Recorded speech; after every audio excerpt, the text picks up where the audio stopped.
Sitcoms. They are part of the very fabric of pop culture, especially since the advent of TV. Sitcoms go back many years, as far back as 1947, with Mary Kay and Johnny being the first ever sitcom made for network television in the United States. Since then, it's been decade after decade after decade of sitcom fun, with some of the greatest shows from this genre being made and revered years and decades after its run. Everyone has their own ideas on what makes a legendary sitcom, and they compile their own lists. So today, I will be counting down my top 10 favorite sitcoms of all time. So sit back, relax, and check out my list. Here we go. Number 10. Golden Girls. A show about four elder single women who all live together and share in the chaos of their previous marriages and dating lives. Headed up by Blanche, who lives in the apartment and puts an ad out to which her new flatmates Rose and Dorothy respond to. Dorothy's mom Sophia joins the group as her retirement home has been burnt down. The charm of the show was the love and friendship shared between the group. Sophia at times was almost childlike, and it was role reversal with Dorothy, almost acting like the parent. Her sarcastic wit made for many funny moments on the show. Blanche was the blueprint for Samantha from Sex and the City. She had many sexcapades which she would always throw in around the group, which painted her as being, well, a little bit more than loose. Rose was sweet but naive and quite frankly very thick at times. She meant well, and despite her being a bit slow, she was a kind person and arguably the heart and soul of the group. Dorothy, no question, was the character of the group. She was the conscience for the girls with a good sense of loyalty and care. When it came to her put-me-downs and cusses, she was head and shoulders above everybody with her hilarious and quite frankly brutal one-liners. The show ran for 7 seasons and received countless awards during its run. There was a one-season spin-off called The Golden Palace, which did not have Beatrice Arthur as Dorothy, and sadly her absence was very much felt. The group caught lightning in the bottle with its original run, and it was never going to be easy to replicate that, especially with a key component missing. The show has created newer generations of fans since its run ended in 1992, and it continues to run on various streaming services. It is an all-time classic, and sits at number 10 on my list. Number 9. Martin.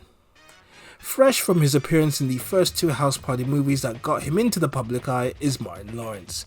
Starring in his own sitcom as a radio jockey named Martin Payne. He lives with his girlfriend Gina Walters, Tisha Campbell, in the city of Detroit, Michigan, and works for the fictional radio station, I'll let Martin say it. What up? Hate you. And then later he went on to work for a public access television station, Channel 51. This show was absolute chaos, with Martin's chaotic and free-spirited nature leading to tons of funny situations on the show. In the first few seasons of the show, he would open the show by breaking the fourth wall and talk directly to the audience. Another trademark was the number of characters he would play on the show, further showing off his comedic chops. 2 of these standouts was the next-door neighbor Shanae Jenkins, an exaggerated parody of a stereotypical ghetto girl who was always mouthy and wore flash clothes and jewelry. The other one was Mrs. Payne, an over-the-top frenetic and overprotective mother who did not take too kindly to Gina. The running gag was Mrs. Payne's mustache, which Gina always pointed out as a retort to her cusses. Speaking of Gina, as I said, played by Tisha Campbell, who like Martin had made her name on the first 2 House Party movies. She is the perfect foil for him. She is a kind, caring girlfriend, but she is just as able as Martin to turn up the wackiness. And she is the perfect partner for him, and their on-screen chemistry is so much fun to watch. There was also Martin's pals, Tommy, who was level-headed and intelligent, but nobody knew what his job was, and it always became the running gag on the show. The only one of the males to attend college, but yet Tommy had no job. So Martin's other best friend, Cole, good intention but a bit of a dimwit. A quintessential loafer who lived with his mum and worked a job cleaning jets at the airport, and was always at Martin's place more often than his own. And finally we have Pam, Gina's best friend and Martin's adversary, as they were always cussing each other out in comedic fashion. And she did go on to date Tommy for a little while. It was the chaos, the cusses, the romance, and the friendships that made Martin a 90s sitcom classic, and makes it as number 9 on my list. Number 8. Spin City. Michael J. Fox is a certified legend. he shot to fame in the 80s with his sitcom Family Ties, and then in the cult sci-fi trilogy classic Back to the Future. His role in Family Ties is where he starred as a young Republican and was kind of telegraphed for the role he would end up playing in Spin City, where he starred as Deputy Mayor of New York City Mike Flaherty. The show is a political satire and is about a fictionalized version of the local government of New York City, and follows Mayor Randall Winston, played by Barry Botzik, and his staff as they run the city. Although the real brains behind the operation is Mike, Mayor Winston is in charge, but half the time he's quite inept at his job, and it's Mike and his staff who bail him out of awkward situations, time and time again. Even though Mike is the star of the show, it is an ensemble as the staff has a section of memorable characters. On the show, Mike was a bit of a ladies' man, although his first girlfriend in season 1 with reporter Ashley was supposed to be the main focus of the show before she was written out. The show had its landmark moments. Carter, who is the head of minority affairs, and a black gay man, a character which was very much talked about as it was one of the rare times in the 90s that a sitcom featured a black man who was gay and in such a high profile TV show. Around 1998, Michael Fox announced that he was leaving the show as his Parkinson's disease had gotten worse, and although Heather Locklear was brought in to help with the workload, ultimately he could not cope anymore and he had to leave. His replacement was Charlie Sheen, who became the new lead for the show. He was basically playing an exaggerated version of his real-life persona with his womanizing ways highlighted. The legacy of the show for me will always be the first 4 seasons. It had a great mix of satire, love, romance, political humour, some of which might not go down well in today's landscape. Michael J. Fox shines in the show, and his co-stars play a big part in elevating it. Charlie Sheen's arrival for the last 2 seasons gave the show a different feel, and I don't think it quite lived up to the standards set by Michael Fox's time on the show. Spin City is an excellent sitcom, sitting as number 8 on my list. Number 7, Saved by the Bell. The original teen sitcom and arguably the inspiration for all the clones and teen movies that were rampant in the 1990s. Amazingly, for its historical success, Saved by the Bell was a spin-off of an earlier show called Good Morning Miss Bliss, which would have 3 of its young stars brought onto the show. The show is about a group of 6 kids who go through the trials and tribulations of growing up in high school. Its lead character, Zach Morris, the star of the show, who engages in all kinds of hijinks involving pranking the principal, Mr. Belding, hitting on the ladies, especially Kelly Kapowski, and then going back and forth with his rival turned pal, AC Slater. Involved in harebrained schemes with his socially awkward buddy Screech. On top of that, add Lisa Turtle to the group, who was the fashion guru, and then Jessie, the equal rights fighter for girls, and you had a very diverse and interesting group of characters. The show ran for 4 seasons, but its success led to a spin-off series called Saved by the Bell: The New Class, but it failed to capture the magic set by the original class. There were loads of topics as it related to teen matters like drug abuse, teen relationships, bullying, sexism. I mean, these topics make it sound like more of a teen drama than an actual sitcom, but the way the show was written, those subjects were palatable as the jokes were light-hearted in tone and taught valuable life lessons that gave the show its charm. On top of The New Class, Saved by the Bell also spun off another series called The College Years, which lasted a single season. It seems the original show was lightning unbottled and it was never going to be replicated. The show as a whole, as mentioned, is filled with light-hearted humour, life lessons and memorable scenes, and is considered one of the greatest teen sitcoms ever made, making it to number 7 on my list. Number 6, Friends. At one point, this was the most watched TV show on the planet during its heyday in the 90s. With its final episode alone, the show drew around 52.5 million viewers, the 5th highest watched final in history, only behind MASH, Cheers, The Fugitive, and Seinfeld. All of these, of course, is related to the US, but even outside of the US, Friends had impressive stats. So Friends, you made 236 episodes of the show. It aired in over 220 territories. Friends was TV's #1 comedy for 6 straight seasons, averaging 25 million viewers a week. 52 million people watched the finale. The show has been watched over 100 billion times across all platforms. The show revolves around 6 friends who all live in Manhattan and in each other's apartments, and all manner of shenanigans happen. For a time, the plot of the show revolved around the long-running romance between Ross and Rachel. But there were other standouts which really did make the show an ensemble, and it didn't just focus on the love story between Ross and Rachel. You had the story of Chandler and Monica getting together, which started out as them being friends, as they had a one-night stand in London, and ultimately led to a relationship, marriage, and eventually kids. Phoebe, the wacky one of the group, went on to have her long-lost brothers triplets. Joey was the resident ladies' man who would ultimately find love, but with Rachel of all people, which led to some awkward but funny moments with Ross. But ultimately, Joey and Rachel decided that being friends was the best thing for them. For many years, Friends was seen as a go-to comfort show, especially in light of the tragedies that occurred during its run, most notably 9/11. Friends didn't start off all guns blazing, as early reviews of the show by various publications were mixed. And then there was the controversy that the show's premise was stolen from Queen Latifah's sitcom Living Single. It was argued that the show's creators were basing Friends on their own personal lives, and Living Single coming out first was just a coincidence. It is a topic for a discussion in a future video, but all the negatives aside, Friends did go on to become a very entertaining show. I was invested in the Ross and Rachel saga and was very happy that they ended up together in the final episode. Despite its debatable origins, there is no doubt that Friends is one of the funniest and most entertaining shows of all time, sitting at number 6 on my list.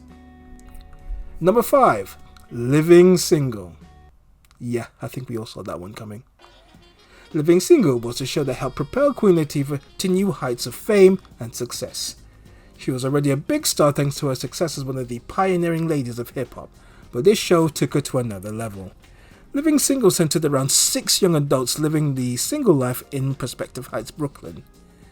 There are 3 women, Khadija, her cousin Sinclair, and her childhood friend Regine. They are constantly invaded by Khadija's college roommate Maxine, who just loves to help herself to their food. The girls are joined by their next door neighbours Kyle and Overton. Overton has the hots for Sinclair and tries every little scheme he can think of to get with her. He eventually succeeds and the two become an item, and this was one of my favourite things on the show. Max and Kyle develop a very funny love-hate relationship and would trade ruthless funny bobs at each other as a running feature on the show. Regine was loud, funny, bougie, and constantly on the search for a well-off-to-do man. And Khadija was in charge of her own magazine publication, Flavor. The group was constantly hanging out at each other's apartments, mostly at Khadija's, and at times Kyle's. They also hung out at their local diners and bars and were constantly in each other's lives. The show did well to depict an African American culture and deviate from what seemed to be the norm of a hard-working life, showing that black folk can come from working class backgrounds and have successful careers. A great show, a great cast, fantastic storylines, excellent humour, and an all-round great sitcom. Living Single sitting in the list at number 5. Number 4, Sister, Sister. A sitcom that I initially had zero interest in ended up becoming one of my all-time favourites. It's a trend with some of these shows, I think. A sitcom about twin girls Tia and Tamara separated at birth and happened to find each other at a mall along with their adoptive parents Ray and Lisa. They all move in together and they are one big happy, crazy and at times dysfunctional family. It was the show that launched the twins into superstardom, but it wasn't quite supposed to turn out like it did. The girls got discovered when they were on set watching their younger brother Taj, who was an up-and-coming child actor. He would go on to get his own sitcom, Smart Guy, while Sister Sister was written specifically for the twins. Right place, right time, opportunity presented, opportunity taken. The show itself dealt with the trials and tribulations that come from being a teenager, dealing with the usual teen issues like popularity, social costs, bullying, parties, studies, and so on and so on. The show started off with a bit of campiness with slapstick humour and a lot of breaking the fourth wall. Over time, as the girls got older, the theme of the show matured. The last 2 seasons of the show saw them attend college, and these were amongst my favourite to watch, dealing with relationship issues, political affairs, campus shenanigans, which made for an entertaining journey for the girls to watch them, to go from teens to young adults. Marcus Houston from the group Immature wasn't ever present during the first 3 seasons, always trying to get with the twins but failing miserably and earning the very famous catchphrase, Go home, Roger. Go home, Roger. Go home, Roger. Ray and Lisa's dynamic was a key part of the show as well. They dated for a bit but ultimately stayed as friends. Now, if you haven't already, please go check out my retrospective on Sister Sister. It's my 3rd most watched video on the channel, so please do go give it a look. A show that started out as something I was not interested in became a must-watch with loads of humour, charm, family drama, wit and cultural meaning. Sister Sister was a unique, one-of-a-kind show and one of my all-time favourites, sitting at number 4. Number 3. Boy Meets World, part of the US TGI Fridays, and over here in the UK it was a must-watch during the summer holidays on Channel 4 and then on the now defunct Disney Channel. A show about a young boy who goes through life's toughest challenges as seen from his point of view, dealing with the angst of growing up as a teenager, maintaining lifelong friendships, dealing with sibling issues, handling school and all its ups and downs, dealing with the challenges of being a son, and handling the complicated web of being in a relationship at a young age. I mean, you name it, and young Corey Matthews had to deal with it. A real coming-of-age sitcom about a boy's journey to becoming a man. This was a show that I was immediately intrigued by. The show just had a naturally funny vibe and it felt at times like a safe show. But as I got into it more and more, it began to feel like a soap opera, with some very dark subjects being tackled like drinking, child abuse, divorce, homelessness, parental problems. I mean, it got to the point where it was very serious that I thought it was no longer a sitcom. But it did retain its great sense of humour, and there were many comedic moments which brought some balance to the show.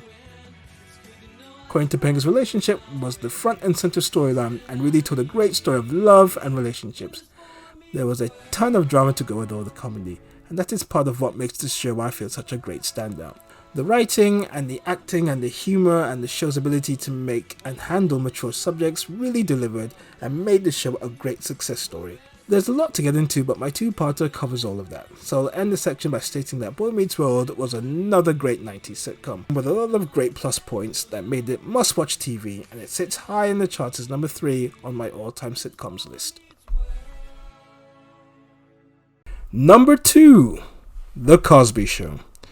A show that really transcended how African American families were depicted from a working to upper middle class background. Now sadly, because of all the controversy involved with Bill Cosby, the show misses out on the top spot, and I will keep his involvement with the show to a minimum and discuss the other characters and the great plus points of the show. The Cosby Show is the second sitcom on my list that is not a 1990s show. It was very present in my youth from living in the UK to Nigeria, and I always seem to have VHS tapes with many episodes recorded. It told the story of an urban middle-class family with Cliff, a doctor, and Claire, a lawyer, raising their 5 children: Sandra, Theo, Denise, Vanessa, and Rudy. This was loosely based on Bill Cosby's real life. The show was light-hearted, but very serious in nature as it dealt with a number of issues, including dropping out of school, with Denise being the main culprit, dyslexia, to which Theo was diagnosed and he had to overcome.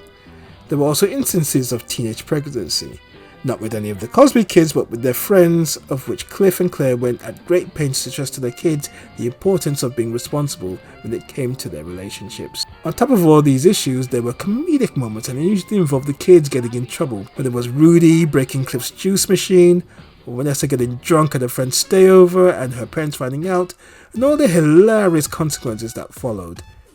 Denise was always in trouble for one thing or the other, whether it was dropping out of college or secretly getting married to her new husband Martin. You could always count on Denise to bring the drama in a funny and awkward manner, much to Claire Huxtable's wrath.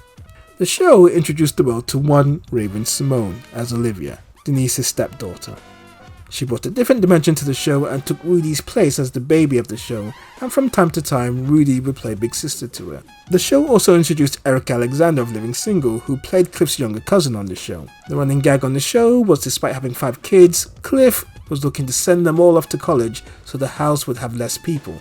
However, it was the opposite, and every time one of the kids left, they would come back with more people. Claire and Cliff could not catch a break.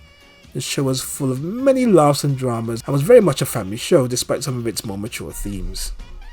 There is no question about the massive worldwide impact The Cosby Show has made. It became the benchmark for successful black sitcoms that would follow in the next decade in the 1990s. It was a wholesome show that taught the importance of family values, the importance of education without talking down to its audience. A show that still holds up very well despite being made back in the 1980s. The Cosby Show is still a great watch and makes it on my list as number 2.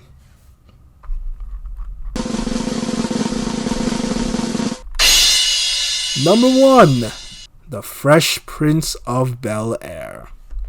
It was the show that took an all-time struggling hip-hop star and transformed him into one of the most successful actors in history. Will Smith has gone on to have a very long and distinguished career, both on the small screen and the big screen, as well as in the music industry and all his other business endeavours. He's going through a very rough patch at the moment, with the fallout from the infamous slap heard around the world with Chris Rock somewhat tarnishing his accomplishments. It is unfortunate, but sadly that's the world we live in. But for me, his legacy will always be the very funny, charming, heartwarming, quirky sitcom The Fresh Prince of BelAir. It tells the story about a young boy from Philadelphia who, after getting into trouble in his neighborhood, is sent to go live with his rich relatives in BelAir. The plot was loosely based on the life of one of the show's producers, Benny Medina. Will moves in with his Uncle Phil, who is a lawyer, who later becomes a judge, and he's quite strict, stern, but becomes a father figure of sorts for Will. His Aunt Vivian, kind, caring, tough, charismatic, and fair. She was a teacher for the local school, BelAir Prep. His cousins, Hillary, Carlton, and Ashley. Hillary is the snub of the group and cares mostly about fashion, lifestyle, and her daddy's credit cards. Carlton was something of a sport-rich preppy with a naive but good-intentioned outlook on life. His back-and-forth jabs with Will became a feature on the show and a regular source of laughter. And then there was Ashley, the baby of the family, who's smart and takes a liking to Will as a big brother, more so than Carlton. There was Jeffrey the butler, whose sarcastic demeanour provided many funny lines on the show. Will's hip-hop collaborator Jazzy Jeff appears on the show as Jazz and adds to the many, many laughs on the show. And then there's baby Nikki, who first appears on the show as a baby by season 4, and by season 5 has aged rapidly to become 5 years old. And by the way, that was never explained.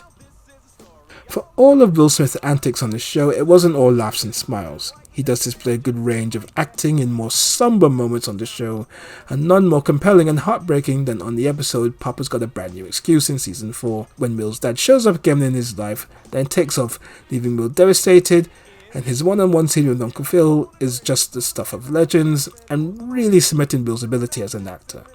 The success of the show has led to a brand new reimagining, with an updated version of it now called BelAir, which is a much more darker and dramatic take on the show. All the dark themes from the original show that were diluted for the sake of comedy appear in this version, with even more darker themes, allowing the show to explore new avenues that the original did not touch. Now personally, I will always take the original over this remake, but that is the success and influence that the show has amassed, paving the way for a retelling of the story. Fresh Prince of BelAir was a tremendous success and is still watched by millions worldwide, and long after its run was finished, it continued in reruns and brought new fans to the show for newer generations.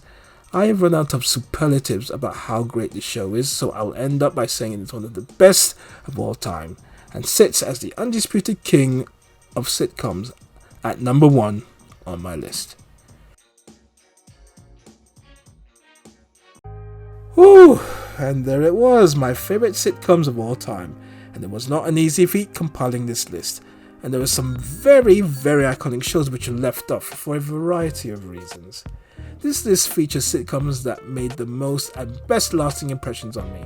I think there are some very good shows on this list, and some others which are just guilty pleasures. So that was my greatest sitcoms list of all time. I am K-Man of Smugface Entertainment. If you like this video, please like, share and subscribe, and check out my other videos. Thank you so much for watching.